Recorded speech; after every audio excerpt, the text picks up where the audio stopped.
Hi, yes, hello, Stuart here. Sorry about that technical hitch. It's really frustrating because I don't use any fancy software to do the to do the live streams. I just simply use the interface that YouTube provides, YouTube Studio, and there are several options for the visuals, and the only one that works is called HD user facing. There are about 5 or 6 other options, none of which are applicable on my laptop. Why YouTube have not got the technology to detect which one of my options is the only one that works and then make sure that one is pre-selected, I've got absolutely no idea. But the reason I got into trouble on my previous stream was that another option was pre-selected and I forgot to select HD user facing. And the stream started off, and of course, there was no visuals. And I tried to change it to HD user facing while the stream was in progress, but it looks to me like there's no option to do that. It's it's unbelievable. YouTube is a multi-billion-dollar company. They've got hundreds of programmers, and yet they've got these little. They make life difficult for people. It reminds me of the early days in connecting to the internet. I don't know if any of you would remember that. In the early days, when you had dial-up modems, you went out and bought a dial-up modem and you connected it to your PC and then you connected it to the telephone line socket. You probably remember this. It could take a whole day to configure your computer to get it to work on the internet. And sometimes when I'm dealing with the user interface on YouTube Studio, it can seem like unnecessarily complicated. And really, it should be idiot proof. Uh, okay, let's move on then. So, what I'm going to talk about today is the line, obviously Matt Dillahunty and Seth Andrews, the program that went out yesterday.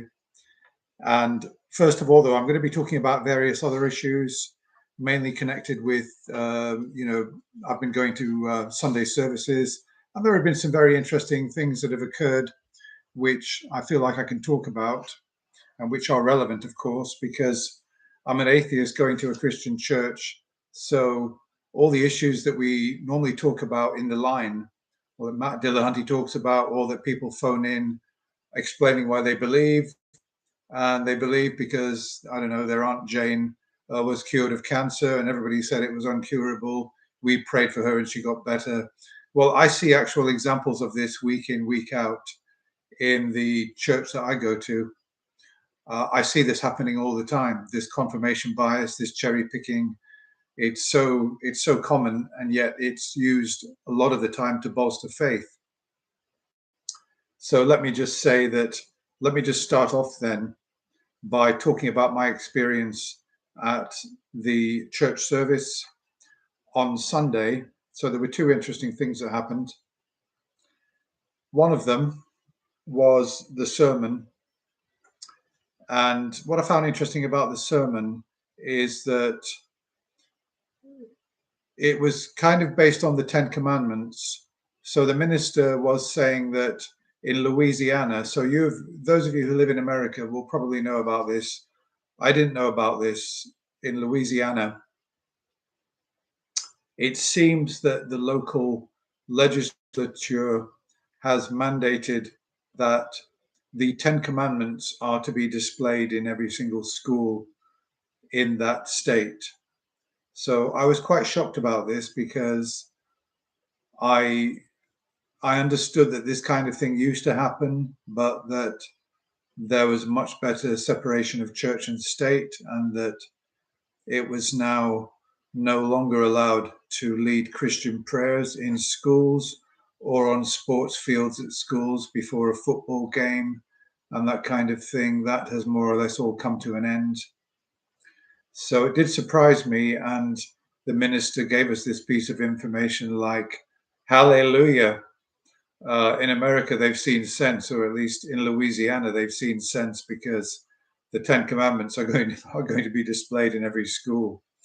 And then he said, of course, nothing like that is going to happen in the UK. Yeah, damn right. Nothing like that is going to happen in the UK. And even when I was at school, in the 70s, okay, it was common practice to have Christian prayers and Christian hymns in assembly in every British school, more or less, even those that were not faith schools, just general schools, because I suppose religion was more accepted and more commonplace, and Christianity was more a thing, more of a force in those days. But gradually, all that has changed in the UK, and we no longer have prayers at assembly. We no longer have Christian hymns, etc. And schools have become a lot more secular. Although, if you go to faith schools, you will find that that is obviously still happening. But then at least parents know what they're getting if they're taking their child to a faith school. Personally, I don't think that faith schools should be allowed. I don't think it's appropriate, particularly as they receive tax benefits. I think they're allowed to set up as charities. And in fact, I believe that since the Labour Party came into power in the UK, they're going to be changing a lot of the way that private schools and indeed faith schools are allowed to operate. So that's probably a good thing. So they will no longer have this charity status, and they will have to pay proper taxes like everybody else. Okay, yeah, so Louisiana, I did actually chase this up on the internet, and it has gone through. However, there are parents and there are various pressure groups which have come on board to oppose this new state law in Louisiana that the Ten Commandments have got to be displayed in every school. There is opposition, and this opposition is going to be heard in court in due course. And it will be very interesting to see how this is countered and whether the complaints are upheld or whether the state will be allowed to do this. And I presume they've been allowed to do it because they've got a majority of Christians on board in the legislature in Louisiana. And this is what people, secularists like myself, fear, is that majority Christian legislatures in various states and at local level or at national level will be able to enforce their own religion on everybody effectively, which I think is wrong, undemocratic, and I think that schools should be secular places. Okay, so yeah, that's the Louisiana thing, which the minister said, yeah, great, hallelujah, it's happened in Louisiana, but it's not happened. Sadly, it's not happening in the UK, and it probably won't. But he did say that, well, it will be interesting to see what happens with that. And I think he expects it to be overturned. So he did concede that he has conceded that Christianity is declining in the UK. So his point was about the Ten Commandments. Let me just get my thought together about this, about the Ten Commandments. Yeah, that it's important. And he's talked about the Ten Commandments, and he said that I think the first four commandments are about God's authority and praising God and having no false idols, etc. And then the other commandments are related to, common morality: thou shalt not steal, thou shalt not kill or lie, bear false witness, etc. And then he came to something which was like his theme for the whole service, is that are we doing enough of things which are demonstrably good, or at least from a Christian world viewpoint, things which are demonstrably good. And this was really interesting. Are we doing these enough? How often do we do these things? Should we be doing more? And he went through a list, and the list in order was this: are we praising God enough? Are we praying to God enough? Are we singing hymns to God enough? And then finally he came to, are we being nice to people enough? Should we be nicer to people? So I found that really interesting, that the three most important ones to him was praising God, praying to God, and singing to God, or worshiping Jesus, or whatever, reading the Bible. these were the most important things from a Christian worldview point before being nice to people. He only said being nice. In fact, I thought he was going to forget to say, love thy neighbor or be nice to people. He went through, first of all the adulation and praise be to God, which to me, of course, as a non-Christian and secular person, all those things are completely useless. They would come right at the bottom. Well, they wouldn't come at all. They wouldn't even be. They wouldn't figure in my daily routine at all. So, as for being nice to people, yeah, I mean, more or less, we all try to be nice to people. So it's a sort of no-brainer. A lot of the Christian morality or so-called Christian morality is a bit of a no-brainer. It's what people do anyway, on the whole. And there are a small number of people who are not nice to others. And obviously they've got their own issues, but more or less people do nice things for other people. And in the vast bulk of those cases, it's got absolutely nothing to do with religion. So I don't know. I can't really see why Christianity is necessary, but there's this big thing about sin. You're born sinners, and the only way to salvation is through Jesus Christ. This is not the real life. The real life is yet to come. He never really puts it in those words, though.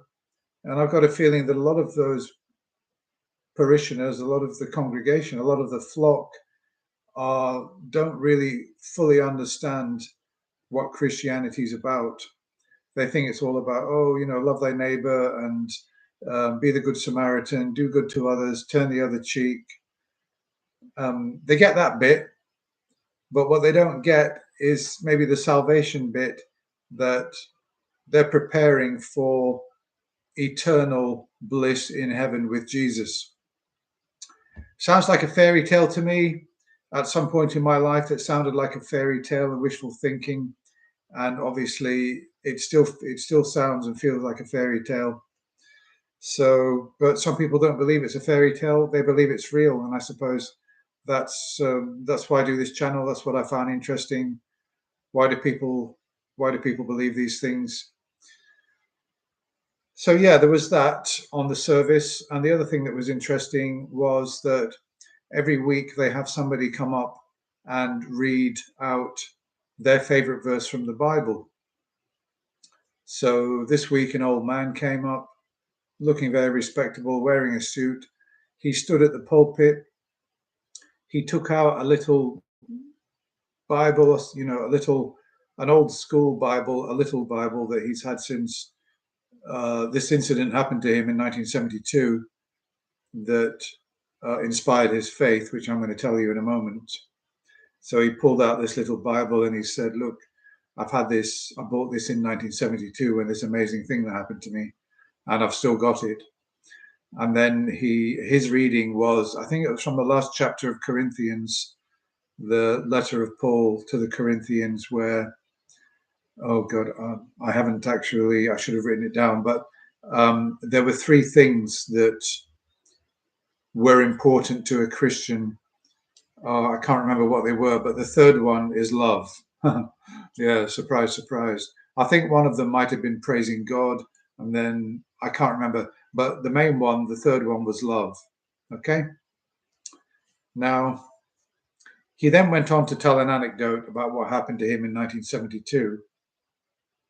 So he said that in 1972 he was driving and he had a car crash. Somebody pulled out on him. He had a very serious accident, and he needed reconstructive surgery. He survived, and he needed some kind of reconstructive surgery, which took 6 months. And of course, in those days, 1972, compared with now, the surgical processes, reconstructive processes, were much more rudimentary and primitive than they are now. So obviously, it must have been a very, very difficult process for him.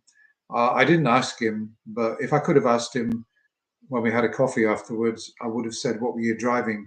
Because I'm presuming that he was probably driving a motorbike, because that kind of reconstructive surgery that he had, I would have thought that if he was pulling along, if he was driving along on the road, they said it was in the town, and somebody pulled out on him and he was in a car, I wouldn't have thought at that kind of speed it would have caused that amount of injury. So I presume that he was on a motorbike and somebody pulled out on him, didn't check, and unfortunately he was hit. He went to hospital, and he said that he made a full recovery, and he had the following to thank for this. He first of all thanked God, and then he thanked all the nurses that looked after him, and then he thanked the surgeons who did the surgery and pieced all his bones back together. And then he thanked the therapists that helped him to walk again. So, but most of all, he said he thanked God. And I thought to myself, God did the least of it. You know, in his story, the reason that he made a full recovery is because of all the professionals. Yeah, he used the word faith. Yeah, I had faith in God. I had faith in the skill of the surgeons. I had faith in the care of the nurses, the therapists, etc., etc. But most of all, he had faith in God that he'd survived and that he was able to go on with his life. And I was thinking, actually, God was the least of it. You survived and you made a full recovery because you had very skilled people looking after you. God had absolutely nothing to do with this. And you could have been in a hospital bed next to somebody who maybe didn't make the same recovery because they had maybe more serious injuries and they weren't able to help him to the same extent. And what would you say about that person? Where was faith in God for that person? Or where was God for that person? Not only that, where was God when you had your accident? Why wasn't God helping? Why didn't God tell that driver to look before pulling out? So it's all these fallacies, it's all this confirmation bias, it's all this cherry picking, and it doesn't impress any atheist, it doesn't impress anybody that doesn't already believe. And I mean, that's the thing. These stories only impress those who already believe. For people like me, all I can see in them is cherry picking, confirmation bias, wishful thinking. So, but his story, no doubt, was very warmly received and no doubt bolstered the faith of many of the flock who were actually sitting there listening to it.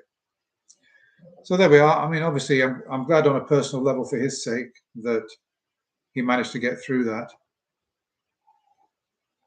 But I'd have to say that he shouldn't be crediting God at all. He should only be crediting the people that really, actually, demonstrably helped him. Okay, so let me see about that church thing. What else happened at church that is worth mentioning and worth talking about? Well, not a lot really, because it was mostly the same, which you expect. You've all been to services. There were hymns, prayers, intercessionary prayers, intimations. They usually announce who died in the parish, and all that kind of thing. Looking at the ages of the people in that parish, I do wonder what's going to happen when a lot of those people die, because I don't really see young people coming into the church. I see mostly sort of over 60s, over 70s. I'm actually considered one of the young ones. I mean, they actually come up to me and, they kind of joke and say, oh, it's nice to see some young people coming along. And yeah, so, I mean, just to give you an idea, because most of them are like over 70, over 80 years old. So, but I mean, they're not a bad lot. They're okay. I'm glad they're not love bombing me. They're quite reasonable. They're quite reasonable, really. And yeah, they don't bang on about religion when we're sat there having a cup of tea or coffee and a biscuit. And we usually talk about, I enjoy meeting these people. because I'm just interested in people. I like to hear people's life stories. How long have they lived in this area? What do they do for a living? If they're retired, where have they been? And all that kind of thing. I'm just a very nosy, sort of curious person about other people. So I like to try and I don't know. I like to try and build these things up in my imagination and sort of store them there. I sometimes think I'm storing up all these characters and all these stories, and that one day I'm actually going to write a novel, and do something creative in my life. So I kind of store up all these stories and characters that I meet, and who knows? Maybe you might see my name on the bestseller list, and not on here on a atheist channel with 3,500 subscribers. Maybe I'll actually make something of my life and do something impressive. But until then, I'll be doing this. Okay, so yeah, so that was the service. Okay, now to move on to a more serious matter. So as I've mentioned to you, as I've mentioned on this channel many times before, my best friend, who I met in, I think, 1988, I've been friends with him ever since. And to be honest with you, he's only got one or two friends in his life. I'm one of them. And I'm not a person that has lots of friends. I mean, I never have. I've always been a bit of a loner. I like to do my own thing. And to an extent, I tend to sort of shy away from friendships. I find them quite time consuming and, committing and all that kind of thing. And so, I mean, just having one friend kind of suits me. But unfortunately, about 15 years ago, my best friend started heading in the direction of conspiracy theories. He started off reading David Icke in the 1990s, and sad to say, I was the one that introduced him to David Icke, because I'd been given a copy of a book called The Robots Rebellion, which I read, and to be fair, I found some sort of quite interesting things in it. I think this is before David Icke got onto the really weird territory of reptilian conspiracies, and the aliens are, I don't know, in cahoots with the elite of the world, and they're controlling the world's population, and they've got certain plans for it. So before David Icke went really freaky with all that, I don't know, maybe he had a point. Maybe he had some interesting things to say about the way that, basically about the way that people who are at the bottom have got everything skewed against them, which is still the case today, let's face it.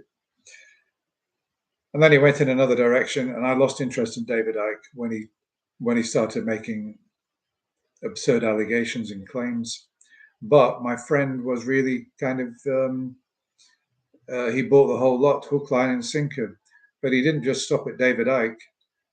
He went for moon hoax, what else? Chemtrails, the Great Reset, anti-vax. I mean, you name it, he's bought into it. And the alien conspiracy, of course. He believes that aliens engineered us and that aliens are now pulling all the strings.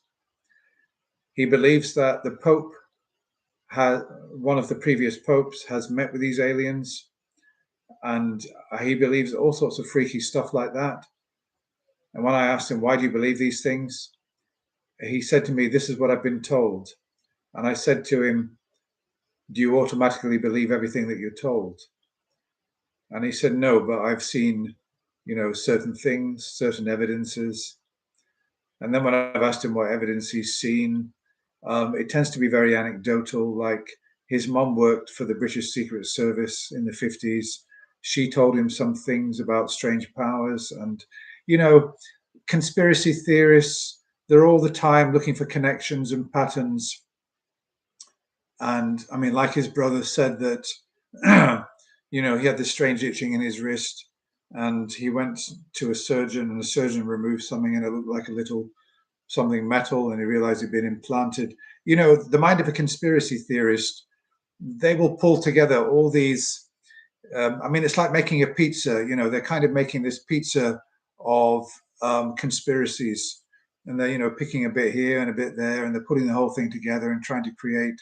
Actually, a piece is probably a bad analogy. Maybe some kind of jigsaw puzzle. They're picking bits from everywhere, trying to put this jigsaw together, and they're ignoring all the contra evidence, and they're only picking out what suits them, what suits their case, and then they draw these ridiculous conclusions from all this kind of anecdotal, really weak evidence. It's like some kind of, I don't know, really poorly designed patchwork quilt of anecdotes, fallacies, and frankly, very, very poorly assessed evidence. So he's bought into it all, and it's very difficult for me to maintain a friendship with him. Sorry about this. The lighting. I selected automatic lighting on this stream. I can't change it now, unfortunately. So every time I move, the lighting changes. That's another dumb thing about these automatic cameras, because you don't want it being light and then me moving, or I'm sort of moving around and the lighting is continually changing. Okay, forget about that. Technical issues. Okay, I'll come back to this in a minute about my friend who's a conspiracy theorist, because something quite important happened, and it's possible I may never speak to him again. I'll tell you about it in a moment. Let me just have a look through some of your comments. So there's only a few of you commenting so far, but I'm glad to have you with me. I realize this is a long stream, and it may sound at times like I'm rambling. I've had people complaining, saying that, what's the point in you summarizing all the calls over an hour? We can just go and listen to the calls. Yeah, you can do that, and I would recommend that you do that anyway. So I don't know. Why do you want to listen to me talk about the calls? I've got absolutely no idea, but I'm going to talk about them, whether people see importance or interest in that or not. So let me have a look at your comments. Okay, let's have a look and see what Phil Garrett's got to say. If someone asked you for help, then you just came back with, yeah, I'll pray for you and get back to you.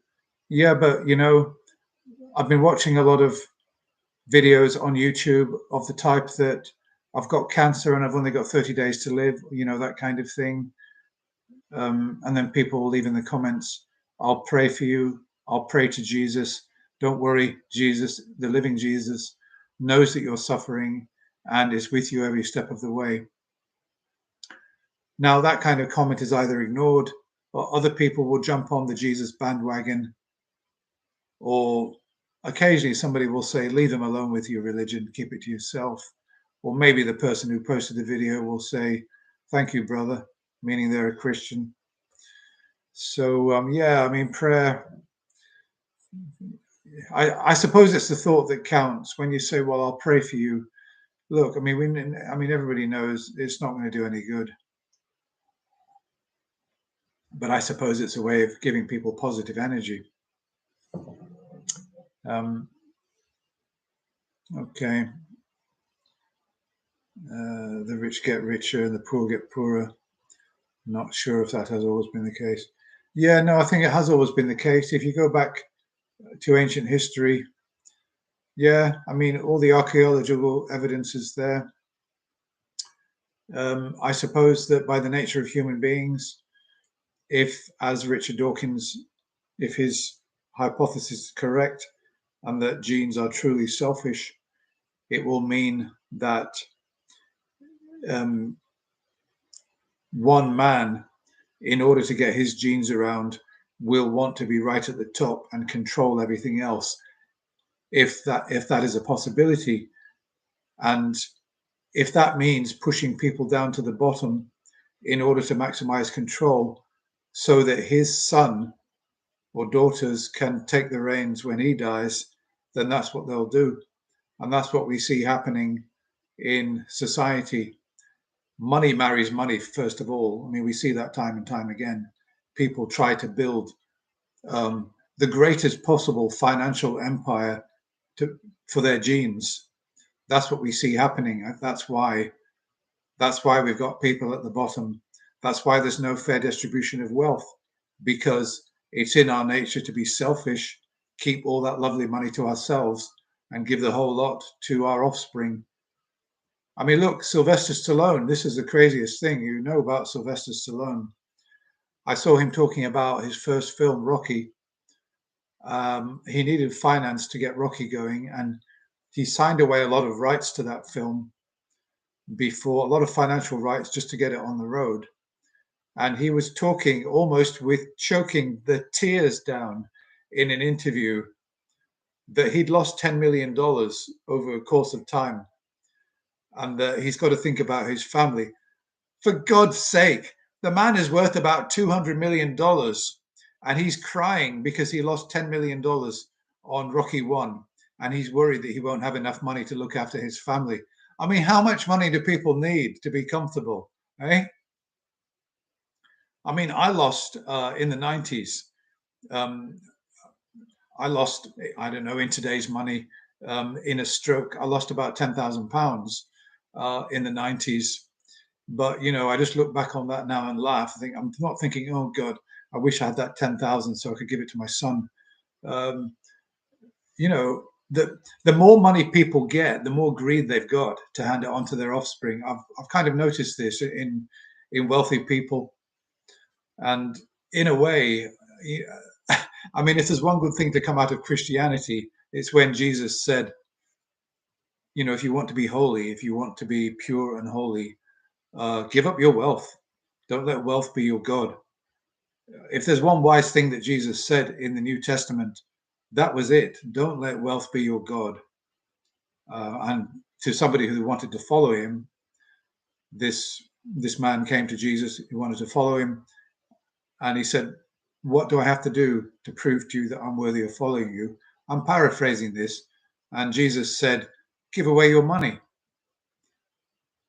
And the man had no answer to that. He hung his head in shame and walked away because he loved his money more than he loved truth. So, okay, don't worry. I'm not going to become a Christian, but, you know, okay. I mean, I like that story because it demonstrates very well how attached people are to money. Yeah. So, I mean, really, okay. I mean, it's good to have sufficient money to. I mean, I consider that I've got sufficient money. I've got a nice, comfortable one bedroom flat. I don't own it. I rent it. I don't pay much rent, and you know, I mean, within reason, I can eat whatever I want.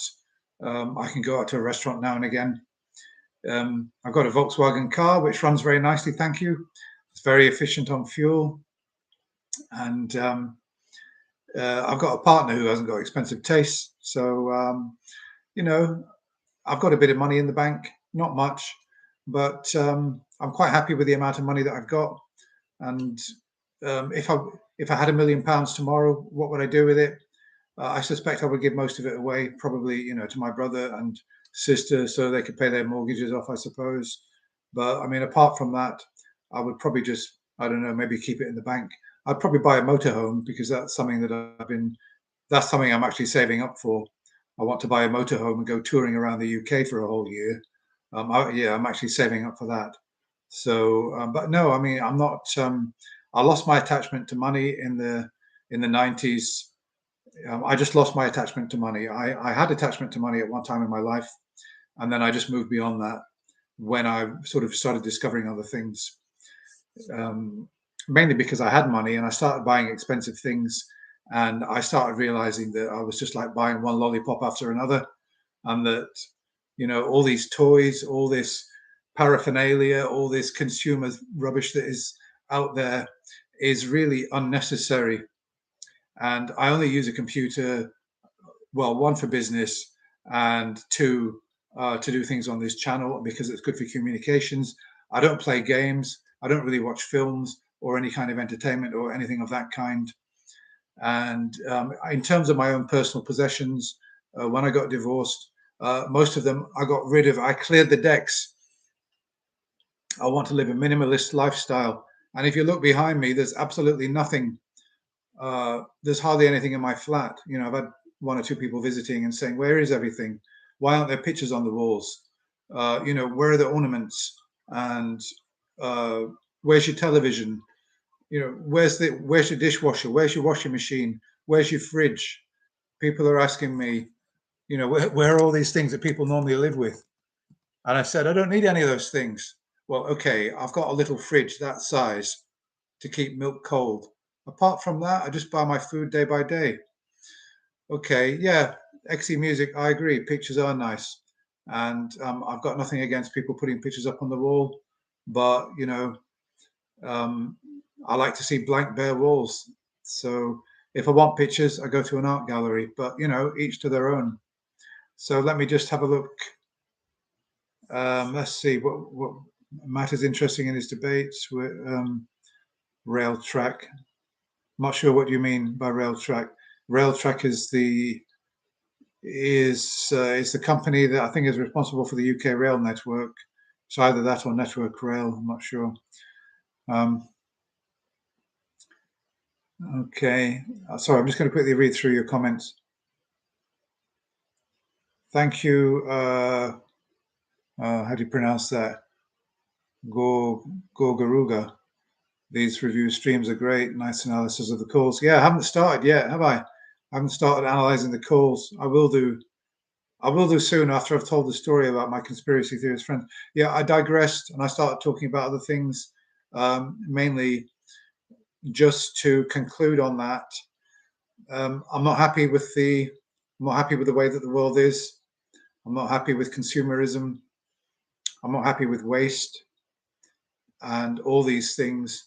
I'm not happy that in order to earn enough money for everybody to live comfortably, we seem to have to buy rubbish, unnecessary ornaments and electrical goods and consumer goods. Why is it that in order for people to have enough money to live on, we have to produce rubbish like that? Why can't we produce useful things, educational things, cultural things that truly enrich people's lives? Why is the world economy dependent on the production of useless things, destructive, useless, plastic rubbish? That's what I can't understand about the planet that we live on. So that's my rant about that. And the worst thing is, I'm not really doing much to make it any better. I try not to buy plastic rubbish. The only time I buy plastic rubbish is when I shop, and I should make a bigger effort not to buy plastic packaging on foods. So, the worst thing is I'm not doing the most that I could do in that respect either. So I suppose I shouldn't be complaining, but it's in that sense, it's quite depressing to look at the world and all the rubbish that's out there and dependency on consumer rubbish. So, okay, but anyway, let me just read through some more. Somebody commenting on Jesus there. The controversy with the Olympic ceremony. I don't know. I haven't been watching the Olympics as such. I'm aware of some of the events that have been going on. I know there were some issues. There have been some other issues with the Olympics. I know that I think a Dutch or an Australian ex-rapist who was convicted of rape was accepted on the team, and he apparently has been booed. I don't really want to comment on that. I like to think that if people have made mistakes in life, they've paid their penalty, they've gone to prison, and they've reformed. I would like to think that if they have properly understood and made some kind of amends, understood what they've done wrong, they've properly reformed, that they should be allowed a fresh start. But not everybody agrees. Okay. Consumers could change that. Boycotts are the oldest form of protest, says XE Music. The poorer you are, the harder it is to protest. Well, yeah, that's true. It takes money to travel to these protest places, doesn't it? Okay. Okay. Let me just finish off the story about my conspiracy theorist friend. This is really disturbing because, look, a lot of his conspiracies are not offensive. I don't find it offensive that he thinks that the moon landings were a complete hoax. I don't find it offensive that he thinks we live on a flat earth. I don't find it offensive that he thinks Antarctica is a protected area which you can't get to, and where there are secret facilities. Yeah, I'm not offended by these things. I'm not offended by his ideas about chemtrails. I'm not offended by his claims that vaccinations are ultimately designed to reduce the world population. I'm not offended with any of those things. I mean, for me, these are all conspiracy theories which have not met their burden of proof, and I'm not offended by them. However, there are some conspiracies that I'm offended by. For example, the Sandy Hook conspiracy, the Columbine conspiracy, when people start claiming that the children didn't really die, or that, I don't know, it's an inside job, or that kind of thing. I'm offended by that. That, I think, is demonstrably hurting people. It's hurting the victims, the families' victims. So that's something that I don't like. But in his case, what offended me is that he's made various statements about the Ukrainian war. And he's made statements which I've taken exception to, and I've not really responded too much because I know how impressionable he is. But at one point, when it was quite early in the war, there was some controversy over Russians bombing Ukrainian hospitals. And he suddenly said to me, well, the reason they're bombing the hospitals is that the Ukrainians have put missile batteries on top of the hospitals and using the patients as human shields. Now, I found that offensive. I found that very offensive because it sounded to me like he was being an apologist for Russians bombing civilian targets. I'll let that go. I know that a lot of people wouldn't have let that go, and they possibly would have said, well, I disagree with you and I find that offensive, and I don't want to communicate with you anymore while you hold those kind of views, because that's just Russian propaganda, right? So I did not validate his comment. I let it go.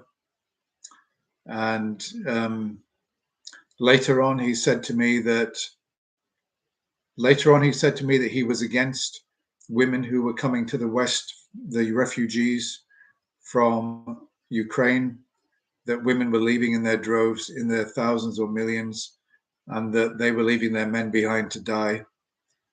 And that he doesn't like them because they've come here and run away from a war, and really they should have stayed there to support their men while their men are fighting. I didn't like that. I don't think it's any of his business. I don't think it's any of his business to judge why refugees are here. If people, I know I kind of fell out with him over that, and I sent him a text message once I digested what he said. No, I actually hung up on him while he was saying that. I didn't want to listen to any more of it, and I messaged him and I said, "I'm sorry, I haven't got time to listen to hate speech against women and children who are fleeing bombs from war-torn areas." And I think I didn't speak to him for a couple of weeks, and I don't know, we kind of patched things up a bit after that. And then 2 or 3 days ago, he made a comment which I thought was the most outrageous of all the comments he's made so far. He came back to this thing about women in the UK, particularly, that I can't tell you what he said, but it was so outrageous that I kind of fell out with him on the spot over that. And I messaged him to tell him about how unhappy I was with him over that comment, that the women who are coming here are predominantly women who are trying to get out of a war zone. And I did not think that we should judge them at all, and that we'd invited them here and that we should support them as best we can. And it was none of our business, apart from that, to make any judgment on what they're doing. And that if I was in a war zone, I would try to get my wife and child out and stay behind and fight. So I didn't really see what his objection was. And that in the Second World War, in Germany, for example, and in various countries, it's not new that women and children are sent out of war zones. It's actually quite common. So I don't know why he in particular, what he's got against women who are coming away from Ukraine to try and escape a war zone. I don't understand that at all. I met one Ukrainian woman here, socially, and she told me what her circumstances were. She said that she was in eastern Ukraine and that she was literally living in one bombed out building to the next, and that there was no running water, no electricity. The bombs were falling, the bullets were flying, and eventually she managed to get to a refugee center. They helped her do the paperwork and they helped her get out of the country. Now, I don't see how you could possibly, as a civilized, reasonable, compassionate person, have any objection to anybody trying to escape a war zone, regardless of their gender, because although I must say that he seemed to have a problem with particularly women. Now, this is where Andrew Tate comes in, and this is the hatred that is being spread around. He's quoted Andrew Tate to me in the past, and I've said to him about Andrew Tate, the guy's been charged with crimes against women. He's going to stand trial in Romania for crimes against women, and he's wanted in the UK for sexual assault allegations against women, and he's also wanted in the UK for tax evasion, and that the guy is no credible source whatsoever, and he's got absolutely nothing of any value to say whatsoever. I've told him this time and time again, actually, and he keeps quoting the guy, mainly his comments about women, which seem to me to be completely misogynistic and based on hatred of women. And I think that he talked about this, kind of in relation to women escaping from, I think in his view, women are trying to get out of Ukraine so they can come here and, I don't know, marry Western guys and build a life for themselves here and leave behind the men to die quite happily in Ukraine. And that's a complete and utter distortion of, an obscene and hateful distortion of the actual truth of the situation. But he seemed to be mainly have a problem with the women, because when I said, well, actually, men are coming here too, so the women come here, and then once they're here, they can get male relatives over. Do you have any objection to the men who are coming over? And he said, oh yes, if they manage to dodge conscription, they can get here. So it's all this judgment, it's this hatred, this hatred mainly of women that I see coming from him. And he's in his mid-60s. And I said to him about Andrew Tate that Andrew Tate's main fan base is disgruntled, failed men, particularly men who failed with women and can't get a relationship together, dysfunctional young males who are disgruntled and feel entitled.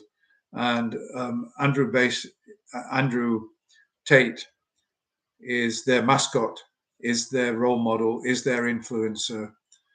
And for me, he's got no credibility whatsoever, and he's a figure of hate and one to avoid. So I said that all to him, and he replied to me that my profiling of him is a fantasy.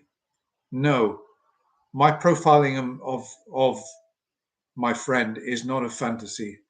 This is a guy who believes in flat earth, who believes in conspiracies wherever he looks, who listens to Andrew Tate and Jordan Peterson, who spreads lies, who spreads Russian lies in relation to the Ukrainian war, who talks about the supposed fact that the Americans were in cahoots with the Ukrainians developing biological weapons to unleash on Russia, and therefore that Russia had the right to go in. So he's continually spreading these lies as an apology for the Russian invasion of Ukraine. And I think I've had to say now, enough is enough. Matt Dillahunty has talked about this, that if he meets people in his life who've been friends and they start talking toxic rubbish, he's no longer got time for those people. And I think for me, I'll have to draw a line under that friendship for now. Enough is enough. I'm not prepared to listen to any more of it. And it's a shame. It's been a friendship that's lasted since 1988. That's quite a long time, isn't it? Isn't that 36 years? Which is a hell of a long time. But I think I'll have to draw a line under it. So let me just read some of your comments. Yeah, French fry. We're talking about my best friend who's a conspiracy theorist. Yeah, a lot of women criticism. The misogyny which I get from people online, conspiracy theorists, people who listen to Jordan Peterson and the Tates and other influencers, young disgruntled males, not just young disgruntled males, older disgruntled males who think that they're owed a beautiful woman, and if they can't get one, they're going to hate women, and they'll hate women anyway. Frankly, even if they do find the woman they want, they'll still go on hating women.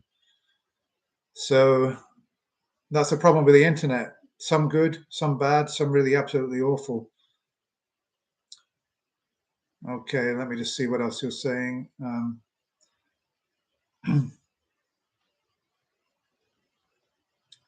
Just a moment, please. Okay, XE Music is asking, is he married, ever married? Sometimes undesirable men and misogynistic. Well, XE Music, when I met him in 1988, I was a kind of, how can I put it, sort of awkward young man, not good with women, didn't know how to talk to women. And on the other hand, he was a bit of a ladies' man, quite handsome, quite good with women, knew how to talk to them. And I sort of looked up to him as a role model. He seemed to know more than I did. He was socially more skilled than I was. And, by spending a lot of time with him, I sort of learned. I mean, he was a good force in my life in those days. I learned a lot from him about how to communicate and, those kind of things. And he was kind of instrumental in me getting my life going. So he was a positive force in my life at one time. And I thought he would kind of evolve, but he seems to have degenerated. So he's had a lot of relationships. No, he never did get married. And he's now in his mid 60s. And I believe he's been in a relationship now for at least 10 years. I think he probably considers that that's it for him. And I think that maybe all this conspiracy theory stuff, he maybe is with online communities. And because he hasn't got a real family, he may be substituted with all the online communities. And maybe this conspiracy and misogynistic stuff is like some kind of comfort healing for him. And I suppose his failed life, which, in many ways, probably, I mean, he was successful in his career. He did a good job as a teacher, but in his personal life, he didn't really manage to establish any kind of long-term connection with anybody. So I think to an extent, he's also disgruntled. And he does seem to get high on the anti-women rhetoric that we hear from Jordan Peterson as well. I mean, he's quoting people I absolutely loathe, Jordan Peterson and Andrew Tate. I absolutely loathe both of them. I probably loathe more Andrew Tate than Jordan Peterson. I'd like to think that if I sat down with Peterson, I could reason with him. He's at least intelligent, whereas Andrew Tate is not intelligent. He's got no intelligence in him whatsoever. Okay, let's see. Yeah, Russia puts false information on social media. Yep. Jordan Peterson, we're just a little bit late for the man movement. What do you think about deism? Okay. All right. No, I'm not going to talk about deism. Yeah, so that's it with my friendship with this guy. I'll keep you up to date. I suspect he'll probably try and get in touch with me. It's something I don't really feel like smoothing over. I think that unless he makes some big change of heart and comes to me and says, look, I was wrong about that. I admit it. I apologize for saying those things. I think really, unless he does that, that's probably just about it. Okay. Sorry about the lighting. I think now I can talk about the line. Just one quick thing though before I do that. I've been posting on my community board arguments left by theists who come to my videos and they sometimes say, "Oh, I've got a fantastic argument for God, and do you want to hear it, or do you want to watch my video?" And no, I don't want to watch anybody's video, and I'm not prepared to engage in a back and forth with anybody on my channel. I just haven't got the time. So what I typically do is, if somebody wants to present an argument for the existence of God, something that looks relatively coherent and structured, I will put it on my community board and offer responses, put it out there for responses. And so far, that's been quite successful. So I don't have to deal with it, because a lot of the criticisms that you guys make, I would make myself. And it's quite entertaining for me to look at these.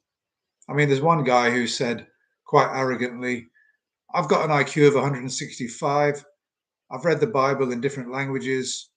I've done this, I've done that. I've studied more than anybody's ever studied on the Bible. You know, people have missed the truth of the Bible. I've got the truth.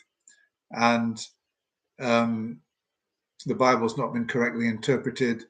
And here's why the God of the Bible is real." And then they've written down their reasonings. So I posted this guy's claims, and the responses are coming in. And unfortunately, as is so often the case, some really good responses are coming in, tackling every single point he makes. And he's not responding to those at all. He's just ignoring them. And he's only replying to other people.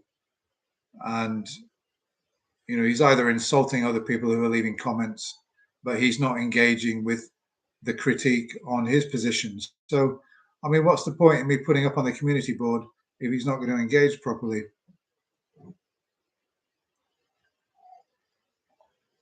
Okay. All right. Okay, so back to the line. Let me go through some of the calls. Okay, so somebody called in about morality. What did he call himself? Rogue Show.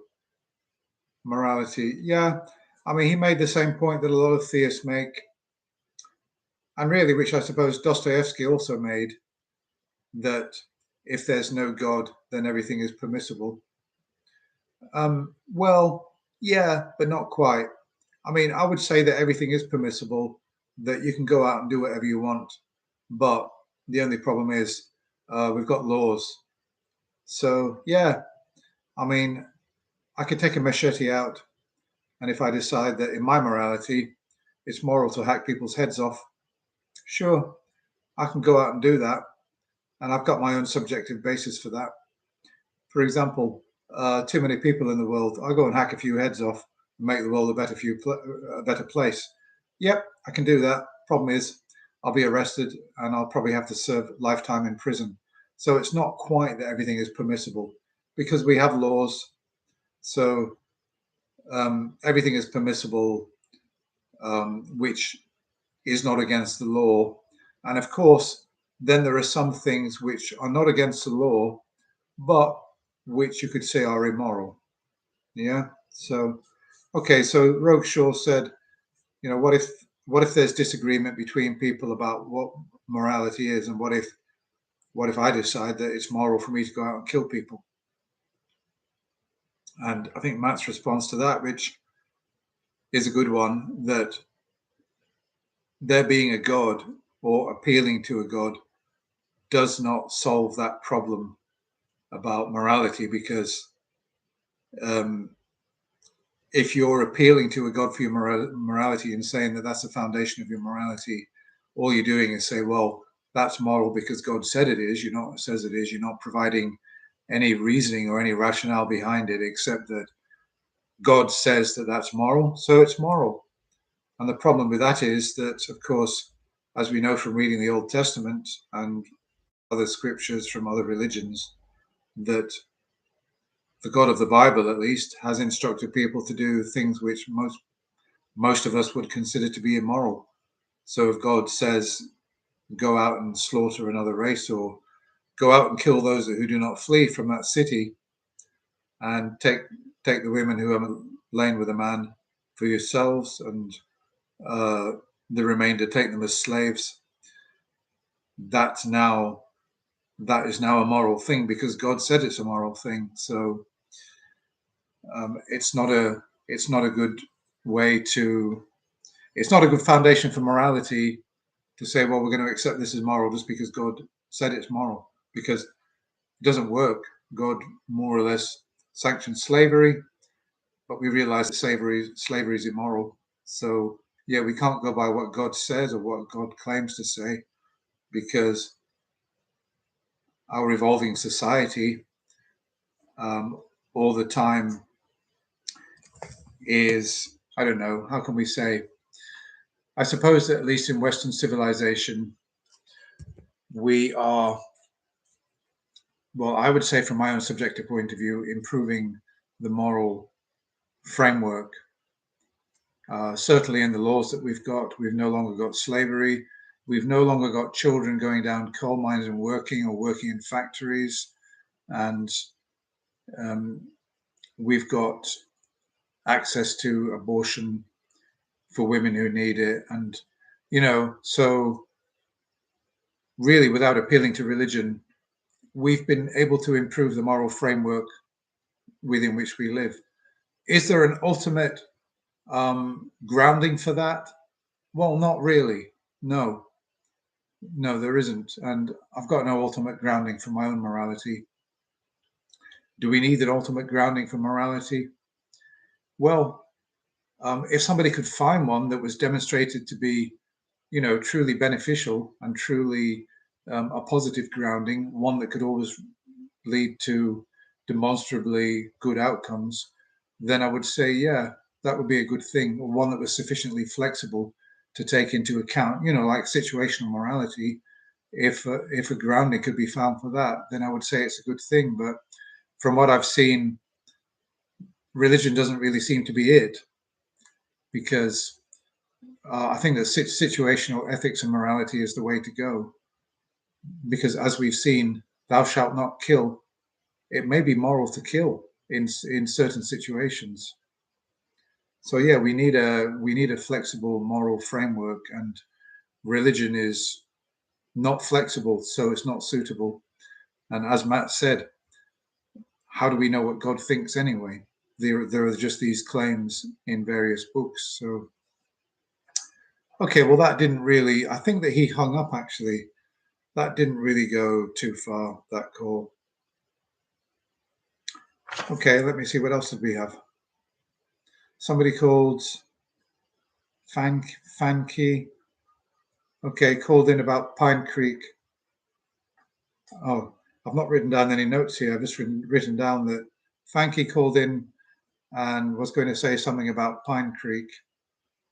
But sadly, I've not actually written anything more. Maybe the call didn't impress me. I think that, what has Pine Creek done recently? He's made videos coming out against LGBTQ and the idea of non-binary gender and trans issues and everything. And I think that the caller was phoning in to make some point about that, but I can't remember what, unfortunately. So I have to apologize. If somebody recalls what that was, then okay. Okay, Nick Fadley says, may I suggest to read the Quran with no preconceived notion, just between you and God? Well, that presumes that a God exists. So you'll have to prove to me first that God exists, and then I'll read the Quran. I've actually read the Quran. I tried to read it as, unbiased as I possibly could. But it's not really a book that I take seriously. It's, what can I say? It's a theological document in the same way that the Bible is a theological document. It's a document written to govern people in a religious way, and also to gain new converts, in the same way that the Gospels and the New Testament also is the same thing. They're theological documents, and it's not a fact that God exists.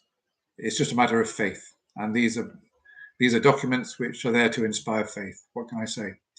So yeah, I've read the Quran, I've read the Bible, and I'm still an atheist. And it's going to take proper hard evidence to convert me. Nothing in the Bible or the Quran is going to convert me to believe that a God exists. There's going to have to be some other kind of evidence. If you believe in Allah, pray to Allah that I might receive the wisdom of the Holy Quran, that I might have some kind of experience by which I can know to a high degree of certainty that Allah is real and that Islam is the one true religion. So do that. Pray to Allah that I could be converted to Islam. That's fine. Okay, let me see. Where are we with the comments? Phil says, if you ask most Christians whether they knew a moral code before they learnt and accepted the 10 Commandments, yeah, they would say, yeah, well, of course, because, I mean, even me, as I was growing up, my parents were teaching me about morality before I even knew that there was a Bible. You know, they taught me not to steal. I stole my sister's toy off her. I hid it when I was about 3.5 years old, to my shame, a birthday present. And they were looking for it everywhere, and I was keeping quiet. And eventually they found it. They found out I'd hidden it somewhere. And my mum said to me, it's wrong to steal. How would you like it if your sister stole your favorite toy and hid it? You'd feel bad, wouldn't you? I said, yes, Mum, I would. I'd feel bad. Is it right to steal? No, Mum, it's wrong to steal. It's wrong. So, you know, I mean, as a child, you learn these things. And, you know, you learn these things from your parents. And then later on in the 10 Commandments, oh, look, thou shalt not steal. Okay. I mean, you've already learned it. Of course, Christians will say, yeah, but where did your mum learn it from? She learned it from the Bible, or she learned it. Where did she learn it from? Well, she learned it from her mother when she was young. You keep tracing it back. But thou shalt not steal, or not stealing, has been, as far as we know, one of the basic codes in societies, in successful societies that build wealth. We need to have a law which says thou shalt not steal, because if anybody can just come and take your possessions and dispossess you, then you've got no motivation to work for the community, to try and build wealth for the community by building wealth for yourself. If people can just come and take it. This was worked out thousands of years ago in the tribes. Not stealing was a basic, and the penal code, the punishment for stealing in early England, in Anglo-Saxon times, was blinding by hot iron. And later on, the Normans added castration to that. If you were a man, you were blinded and castrated for stealing anything. It didn't matter what. Property and possessions and the right to own them was considered so important that the punishment for stealing, for thefts, were absolutely horrific. So yeah, I mean, let's face it, if somebody was going to blind me and castrate me, I would probably rather go and jump off a cliff. I would probably want to be killed straight away, because, I mean, obviously, for obvious reasons, the pain of the act itself, and also living blinded, and yeah, no more to be said about that. It was a horrific penal code. And now, obviously, the punishments for these things are much less. You can steal something and get away just with a fine and a criminal record. So, but the more money you steal, of course, the more likely you're going to go to prison. Okay, so yeah. Oh yeah, I'll cover this one fairly quickly. I did a video on this one. somebody called in to say that religions are worth saving because on the whole they're good, and that there are some bad things about religions, but it's better to try and reform religions than to actually get rid of them because they've got a useful function. I think that my comment on that would be, to a large extent, to agree. At least in a lot of religions, I suppose that they foster a good sense of community. For a lot of people, I suppose the idea that there's a God up there watching you will make you want to do good deeds and avoid doing bad deeds. So, yeah, I can see that that's the case. People have reported turning their lives around after entering religious communities. That's another good thing.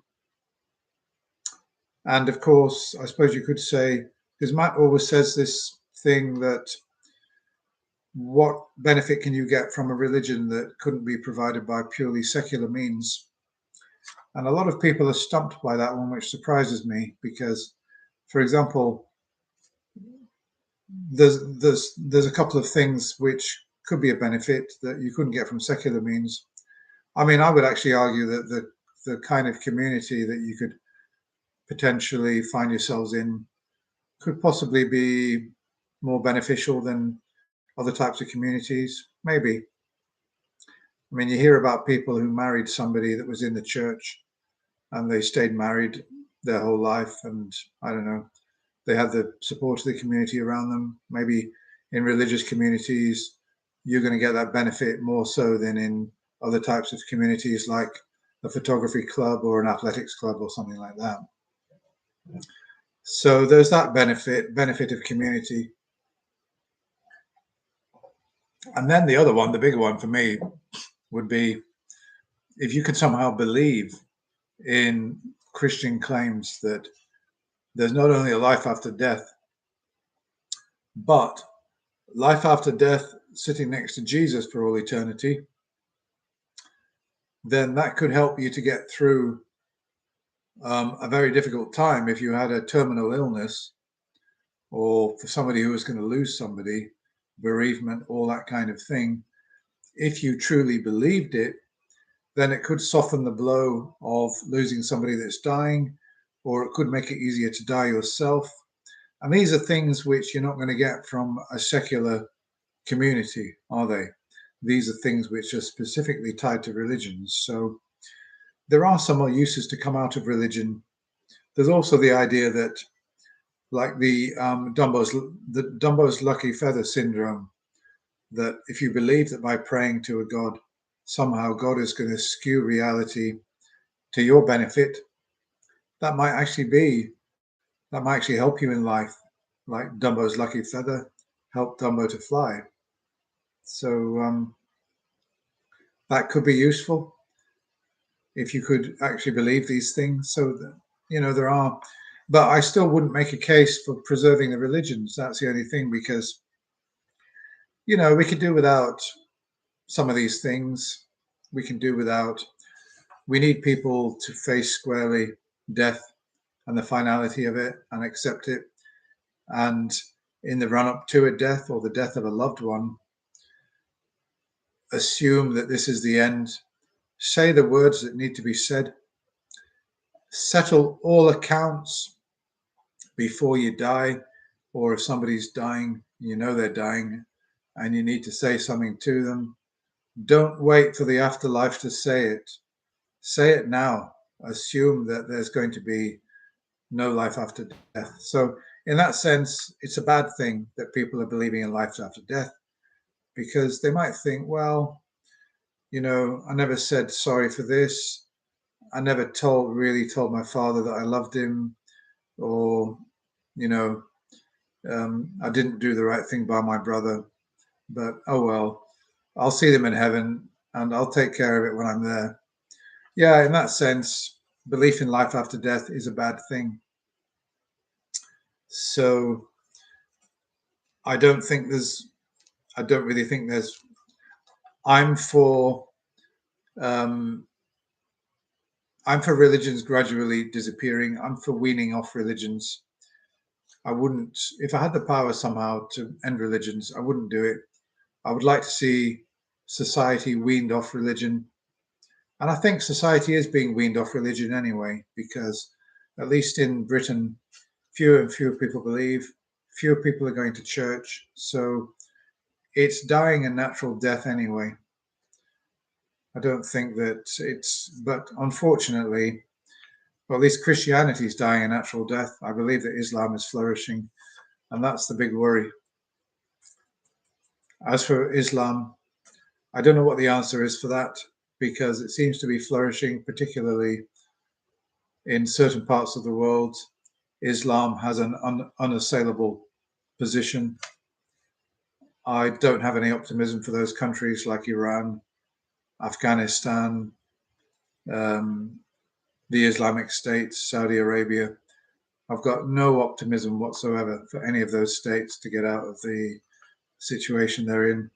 And I just feel really, really sorry, particularly for the women who are trapped in those societies. So, yeah, let me just see some of your comments.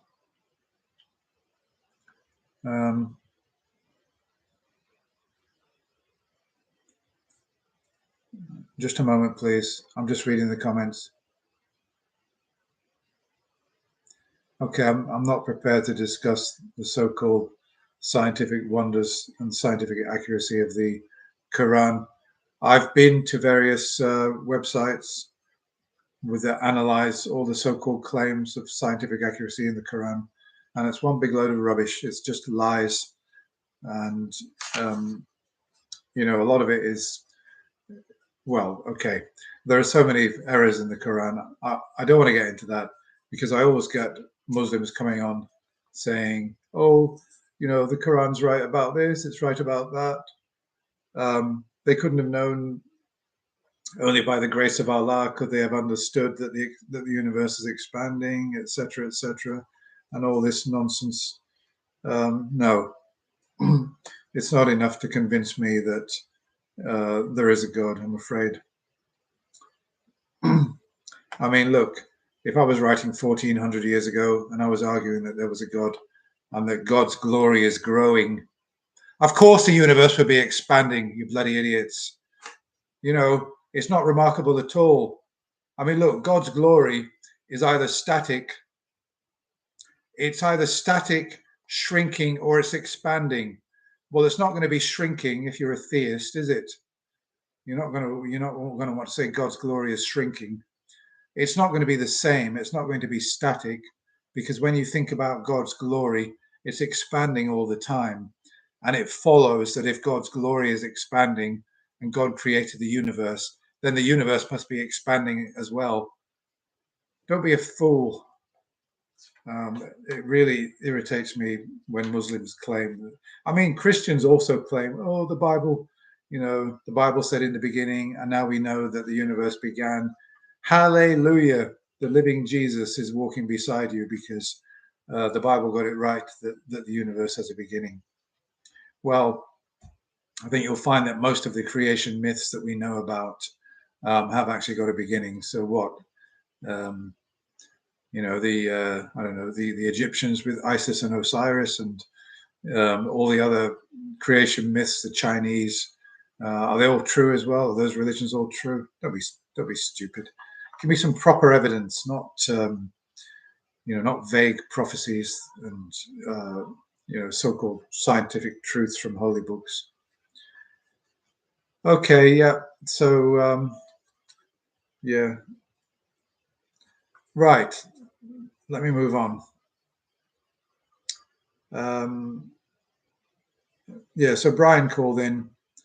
Okay, so he's a theist who, I think he's saying that he's kind of deconstructing, but he says the problem is that science can't explain everything. Yeah, there are some things that science can't explain, but that religion can. And this made me think. This made me think that. What did it make me think? Oh yeah, it made me think back to my religious education at school. So at school, yeah, we were told that, okay, you're all studying science, that's good, but maybe there are some questions, particularly the why questions, that science can't answer, and maybe religion can answer these questions. Actually, to be fair, the way that I was taught religious education at school was quite kind of open. Okay, it was Christians who were teaching it, but we were introduced to different religions, and we were not told, well, this is the truth, Christianity is true. We were really studying religions and how valid their conclusions were, or their answers to some of these questions, metaphysical questions like why is there anything at all, or you know, what is the purpose of life, all these things that science doesn't really answer, doesn't even try to answer, that we should look to religion to answer these questions. And so yeah, I suppose the point is, and as Matt said, that I mean, if science can't answer it, then whatever conclusion you draw from your speculations is more or less just worthless. Because if science can't examine it and objectively test it and formulate hypotheses, test the hypotheses, and make predictions by it and prove that it is actually true, then it's not really worth knowing. So, I mean, for example, the knowledge that, shall we say, let's say the knowledge that our purpose on earth is to love God and to praise God. So that's not something that science would have any interest in. It's purely a theological claim.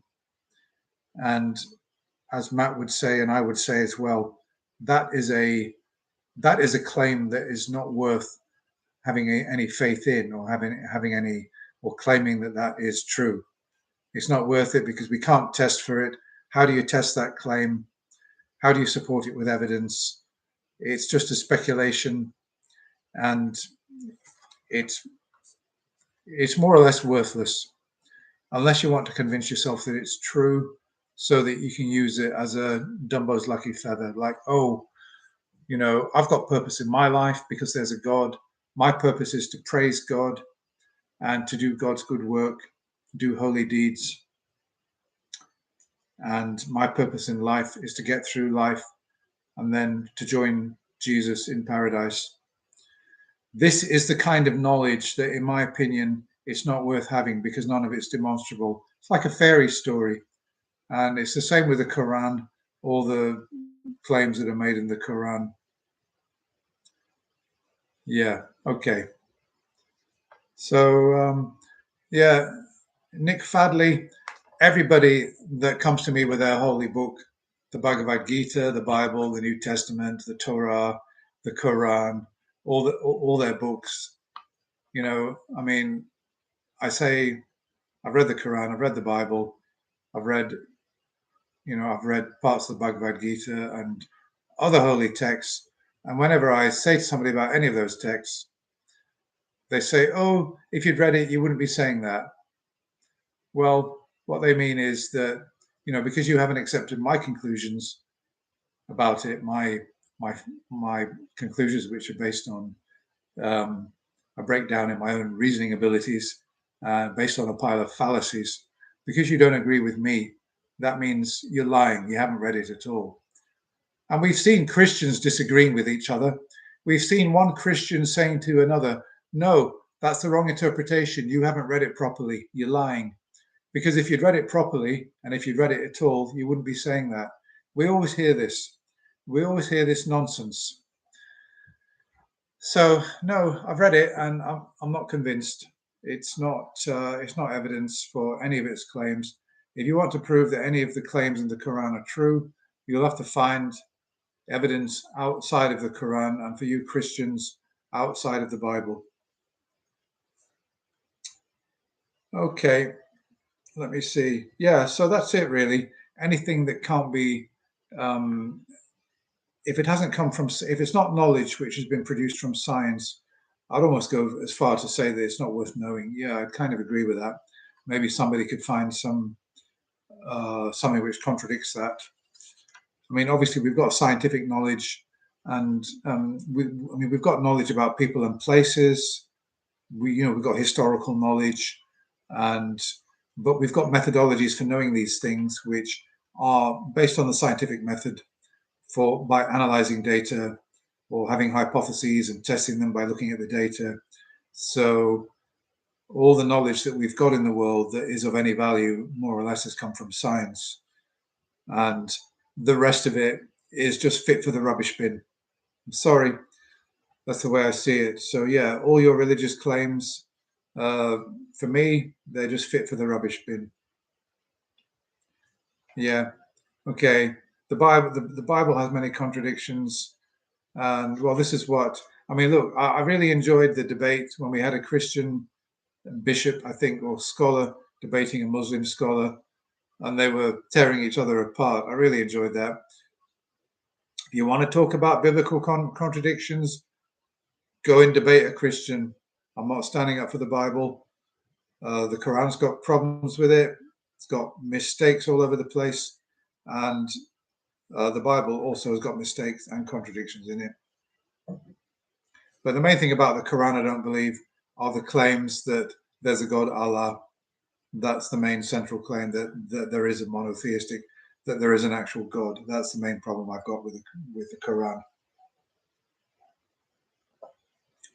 Okay, let's see. Let's have a quick look at my notes. David. Okay. Oh, yeah. So David called in and he said the only explanation for human supremacy over the animals would be young earth creationism.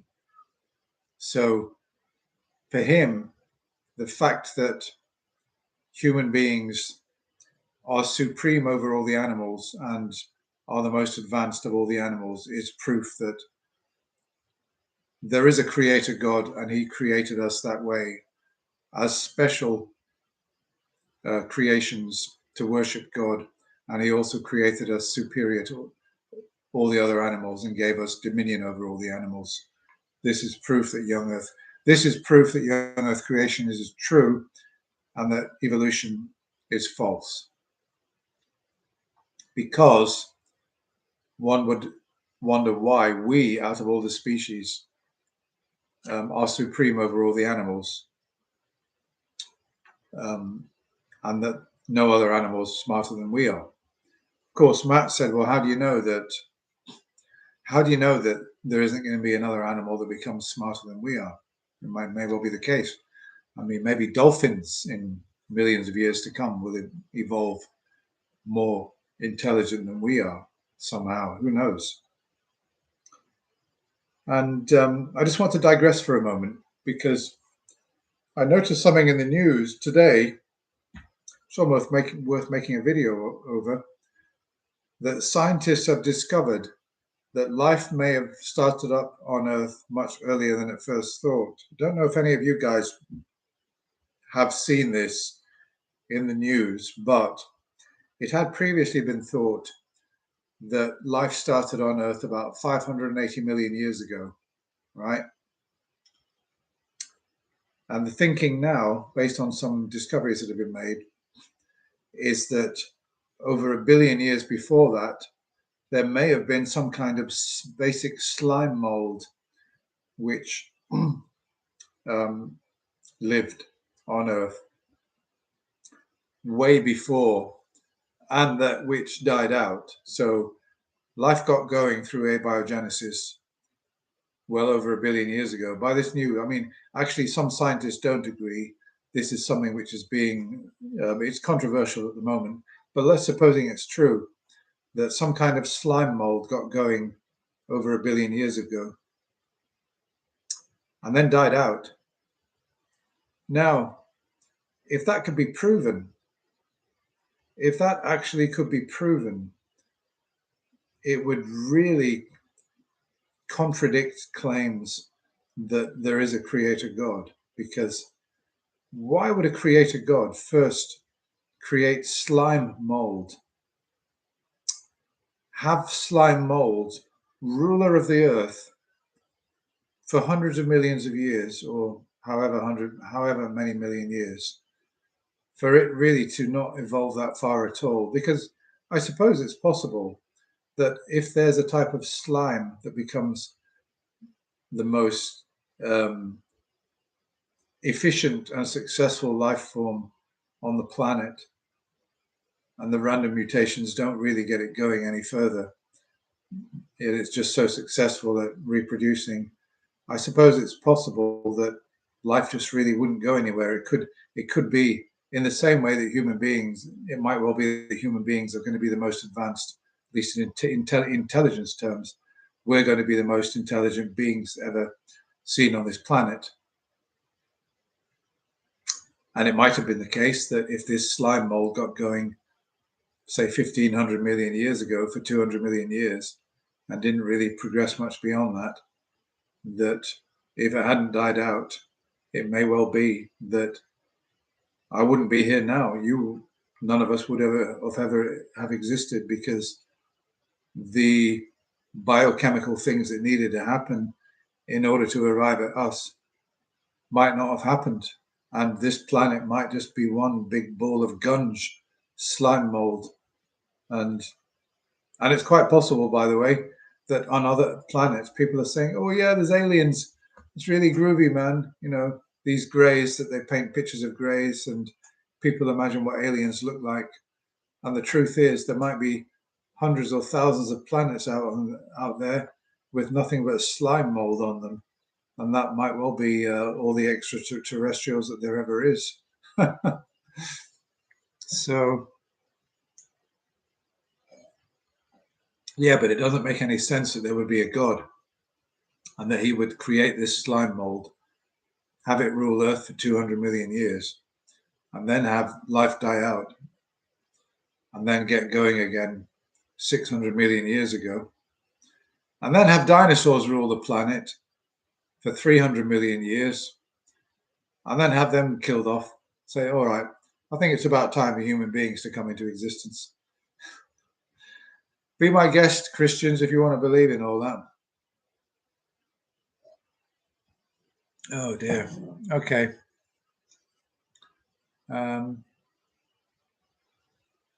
Creationists are going to hate that if it's true. Yeah. Well, I'm watching the news. Of course, a lot of theists will say, you see, this is why we don't trust science.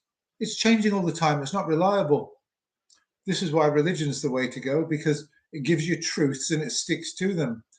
If we've got truth, we want it to be consistent and everlasting and the same. There's only one truth, and truth doesn't change. That's the strength in religion. This science, I mean, 1 minute life started up 600 million years ago. Now you're saying it's 1.5 billion years ago. You know, you're flipping and flopping all the time. I can't trust science at all. So yeah, this is what we hear from theists. And of course, I mean, look, yeah, we're finding out new information all the time. But let's face it, yeah, science does change. And if it turns out that life started on Earth, say, 1.5 billion years ago and not 600 million years, science was it's not the science could only operate on the evidence that it had at the time. And it was mistaken because it didn't have the extra evidence that it needed. And it may well be that if it's true that it's 1,500 million years ago, that figure may change again. And but it doesn't matter how many times it changes. It's not going to suddenly be like 4,000 years. It's always going to be in the hundreds of billions of years ballpark. So it's still, I mean, it's just tweaking it. It's finding out more information. And yeah, science does change, but that's the strength of science. That's the strength of it. And I find it ironic that theists benefit from science in so many ways, and they turn around and they say, oh, well, science isn't trustworthy. it's all the time changing, making new proclamations, and I don't trust science at all, but I trust Jesus. Okay, so yeah, okay. This call reminded me, I don't know if you guys remember 10, 15 years ago, there was a caller to the Atheist Experience. He was a serial caller, and he used to call in and say to the host the same thing every time. Hello, how many species on the planet have our capabilities? He phoned in literally, I don't know, several times anyway, saying exactly the same thing. How many species on our planet have got our capability?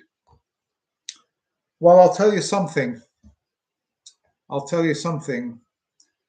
How many species on the planet have got the capability of a cheetah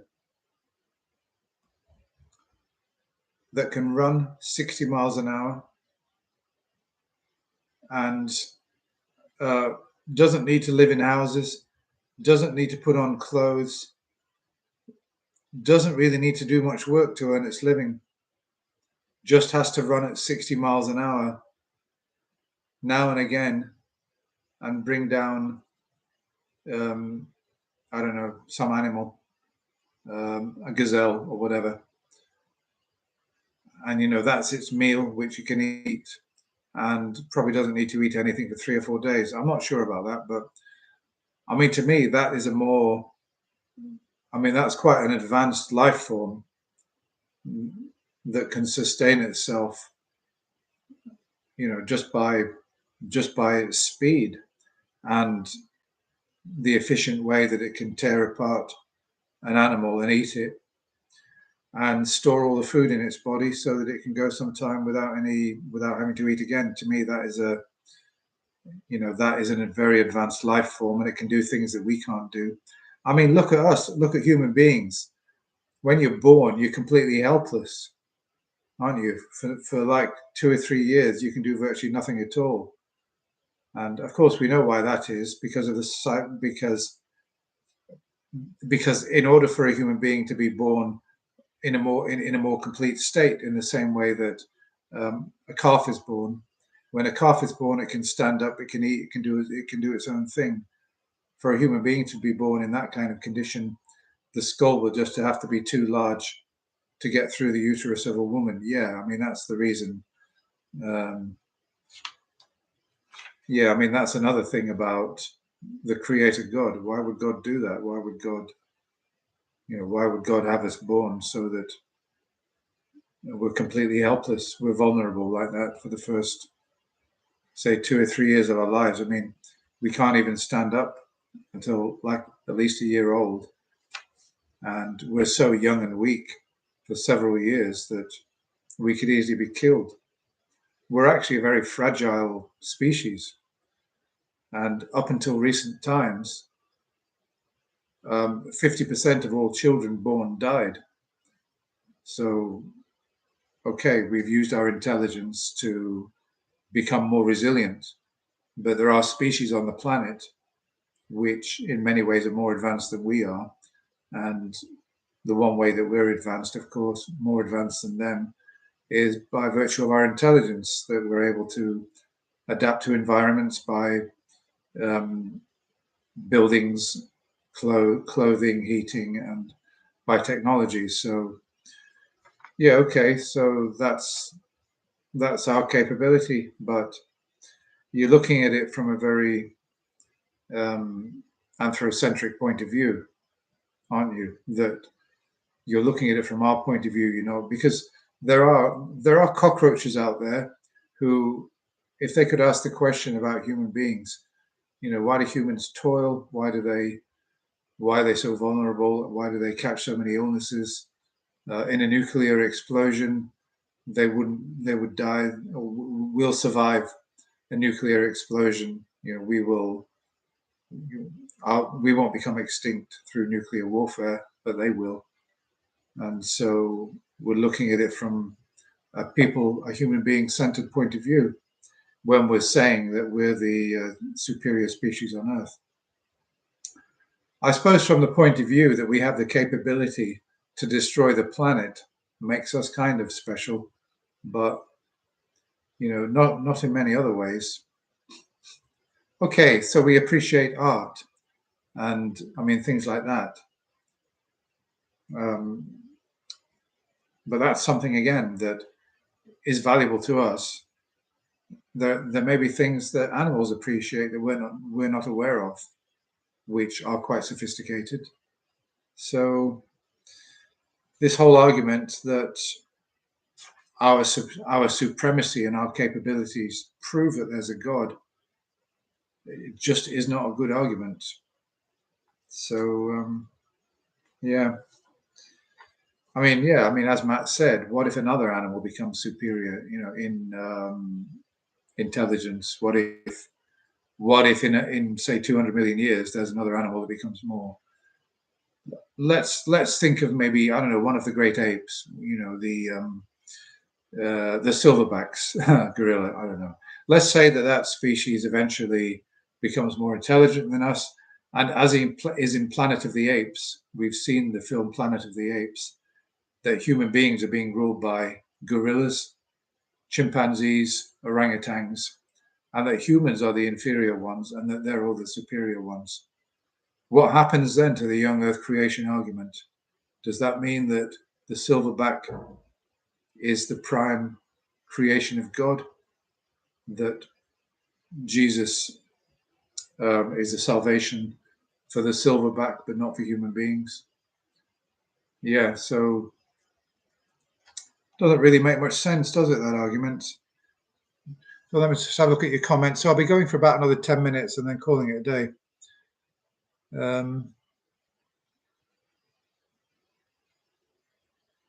Yeah, Jurassic Park. That film made a big stir when it came out. I think I went to see it. There was Jurassic Park. There was one after that. I thought they were slightly silly. I don't know. There were some good special effects in that film. I'm not sure which film was Sam Neill in. Was he in the first one or the second one? There was a scene from, I think it was the second film, because I remember there was a boy in it. I'm not sure what Sam Neill was doing there. He was probably a paleontologist or something like that. And there was a really stupid scene that I remember. I'll just say this quickly, where this boy is saying about this dinosaur, this littleish dinosaur. He's saying, "Oh, that one just looks like a stick insect. I could beat that one up. That one doesn't really look like the business at all." And Sam Neill comes up to him and says, "You don't really know much, do you? If that dinosaur comes up to you, do you know what it will do? It will spit acid at your eyes and blind you instantly. Then it will eat out the center of your face. Then it will twist your head off, and it will disembowel you and pull out all your guts." And the boy is sort of watching him and going like this, like he's really terrified. I remember that scene. It made me laugh. It looks so false. It was hilarious. Okay, sorry. Let me just move on. Yeah. So I think he ended up hanging up. And he asked a strange question. He says, "Yeah, do you eat animals?" And Matt said, "Yeah, I eat animals, but lions also eat animals." Yeah, I don't know where he was going with that argument. And then the guy just hung up. So anyway. Oh yeah, Matthew's call, phoning him to say, is there an objective standard of proof, or is it all subjective? Because we're talking about, how do you evaluate religious evidence, etc.? What's your standard of proof? And he said you're moving the goalposts around because we're presenting our evidence, and then you're saying one level of evidence will be good enough for one claim but not good enough for another. And of course Matt said, well, yeah, of course, because if you're going to claim that, I don't know, Abraham walked on the banks of the Galilee, then he's not going to have a problem with that. But if another claim is going to be that, I don't know, God came down and talked to Abraham or appeared as a burning bush or something. I know that was Moses. then that's a different kind of claim. Then we'll have to apply different standards of evidence. There is some subjectivity, but the way that I'm going to evaluate your evidence, for example, this theist was arguing effectively that, the Bible's true because the Bible says it's true, and I believe in the Bible because the Bible says it's true, and that therefore it must be true. Or anyway, something like that. And Matt said, "Oh no, it wasn't. I don't know. It was something." He said, what proves that God exists?" And he says, "Well, the behavior of Jesus is in line with." Sorry, I made some notes. The behavior of Jesus proves God exists because it's in line with the Proverbs. It's consistent with the Proverbs. So the way that Jesus behaves is consistent with this, and that can only be the case if there really is a God. And Matt said, "Well, that's not a syllogism. You can't make a syllogism out of that. And it's just an internal thing where you're saying that effectively something in the Bible proves that another claim in the Bible is true. And it's circular reasoning, a circular argument." And Matthew said, "Oh yeah, but that's just a subjective evaluation." And Matt quite rightly actually said, "No, because with circularity, it's a good, it's a valid logical objection to an argument. If an argument is circular, you can say why it's circular, and you can identify it as a circular argument, and then it's not a subjective evaluation." So, yeah, okay, so that didn't go very far, and we've seen. Yeah, well, this is the thing, because I often have theists saying to me that, "Well, I could give you my evidence, but you wouldn't accept it." Well, yeah, well, okay, well, give me your evidence, of course, but quite often the kind of evidence that's presented to me, the reason I don't accept it is because the nature of the claims demand that the evidence is stronger than for a normal claim. So that Jesus rode into Jerusalem on a donkey, I'm quite happy to accept without any further evidence. That, yeah, I'll accept that. Got no problem accepting that. I mean, it's in the Bible. It may not have happened. It may just be like a story that didn't happen, but I would have no problem in principle accepting that that is true. Yeah. But that when Jesus was in the city of Jerusalem on the Sabbath, he healed, who did he heal? A lame man on the Sabbath, and the Pharisees told him he'd broken the law. Okay, now that's the kind of story where I could accept some of that story, but not all of it. So I couldn't accept the part of the story about Jesus healing somebody. So it may well be that Jesus did something else, that he didn't heal somebody. Maybe he did something else. I don't know what. Maybe he helped somebody in some way. And maybe there's some truth to this story. Maybe he did some kind of preaching on the Sabbath, or something that was against their law, that was considered work.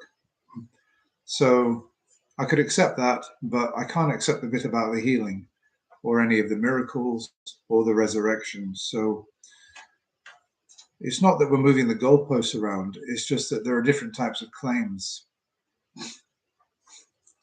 And really, anybody who's any kind of skeptic, I mean, a skeptic that's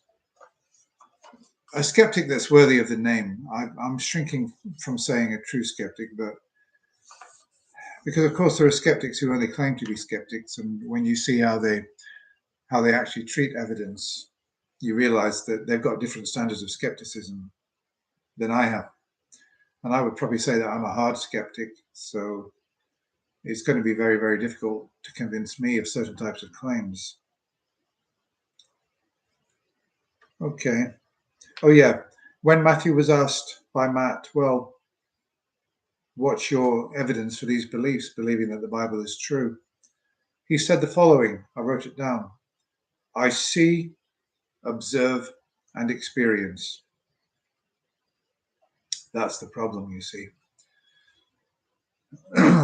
Well, okay, no, I'm not saying it's all the problem, right? It's not all the problem, because you could see something, you could observe, and you could experience it, and you could have you could make a justified claim based on that. For example, if I saw some big craft come and land, I'd never seen anything like this craft. It hovered around, it landed, and some beings got out of it that looked completely bizarre, and they looked to me like some kind of aliens or something like that. And they invited me into their craft, and they gave me a tour of the earth in it, and took me around the world half a dozen times, and then took me to the moon and back, and even took me to their own star system and back by some amazing technology, and left me with a keepsake, a little device, that I could use to communicate with him. And while I was on board, I was taking photographs with a mobile phone and everything. Then see, observe, and experience would have I'd have some kind of justification for making those claims.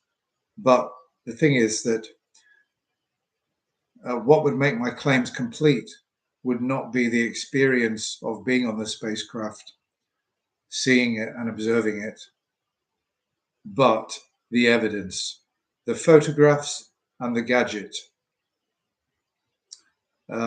Because without the photographs and the gadget, I've got no evidence that can corroborate to other people what I saw, observed, and experienced. And this is the problem with religious claims.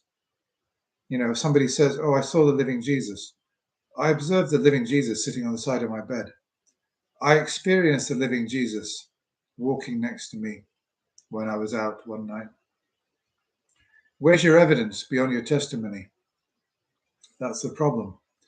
So, yeah, you need hard evidence, unfortunately, and you need hard evidence in a court of law to prove your case.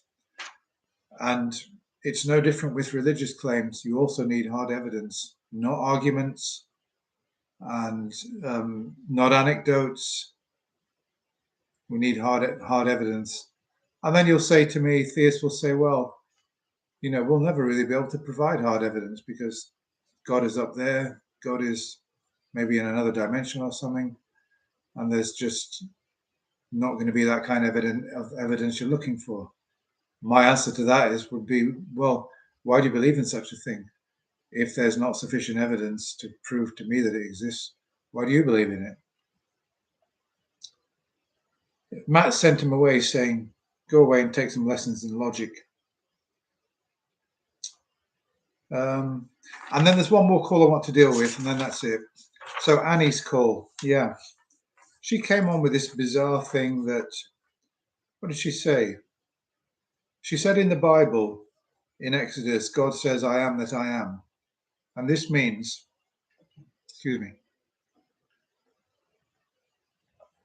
this means God equals existence. Not just that God exists, but God is existence himself, and that somehow this is a source for all other existence.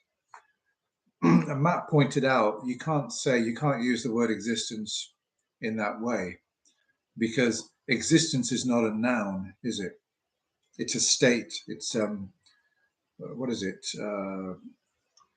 Is it an adjective? Existence. Yeah, it describes something that is. Yeah, existence. It's not. It can't be a source or it can't be a thing. Yeah, it describes that just something that is, the reality of something.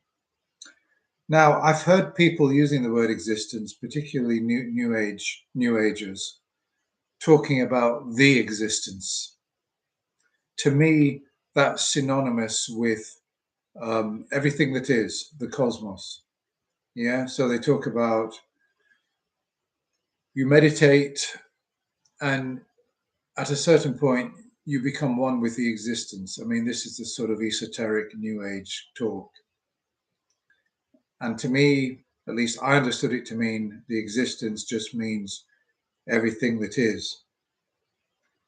Now, if she's saying that God is everything that is, that sounds a bit like the God of Spinoza, doesn't it? Or similar. God is just the sum total of everything in existence, but that's not really what she meant. She's talking about everything exists, and God is existence itself. In other words, like a tree bearing fruit. Yeah. So God is the source of all this existence. And Matt just obviously naturally objected to the use of the word existence, which I thought was fair enough, but I kind of understood what she meant. But he tried to make her realize that this is not an argument. She's not really presenting a proper coherent argument. I think she started off, I didn't actually write down her argument. What did she say? Nothing is the absence of everything. I think that Matt's problem was that the word God was not in any of her premises. It was in the conclusion, I believe, but not in any of the premises. So it wasn't a valid syllogism. And she got kind of, she said, "Why are you personally attacking me? It's because you can't respond to my argument." She said, "You're lame." Yeah, she accused him of being lame, and the call kind of degenerated. Matt would not accept the argument because he said the conclusion is not contained in the premises, which is true. And I mean, look, in Exodus, okay, God says, "I am that I am." I can say that too, but that doesn't make me the existence, does it? It doesn't make me the source of everything that exists. So I don't really see that she had a good sort of argument there at all. And she said that she would go away and come back the same day, but I didn't think she did. I think that's just about it, really. Yeah, that's more or less it. So I'll go on for about another 5 minutes, talk about my plans for the week. What have I got planned in terms of videos? I've been doing conversion videos, but the more conversion videos I do, the more I realize that people are just phoning up. People are making conversion videos and they're being dishonest. They're saying, "Oh, I was an atheist, and then I converted to Christianity."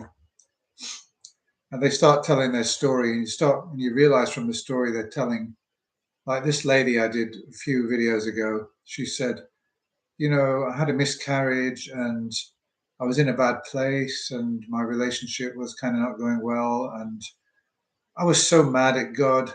I was so angry that I became a full-blown atheist." Look, I mean, if somebody acknowledges that there's a God to be mad at, that person's not an atheist. So she's going to get, 50,000 views for saying, "I was an atheist, now I'm a Christian." And she was never an atheist at all. She was angry. She was mad at God. And then she realized that Jesus loved her after all. It's the same old story. Things kind of started going well in her life. And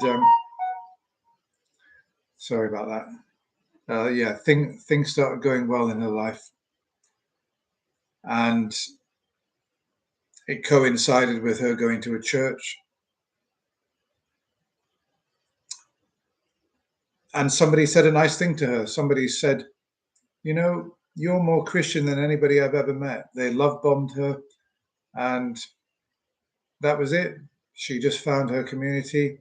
She'd said, in a more judgmental community, but she'd found a community that opened their arms to her and accepted her. And then that was it for her. She was just a full-blown Christian. So, but she was never an atheist.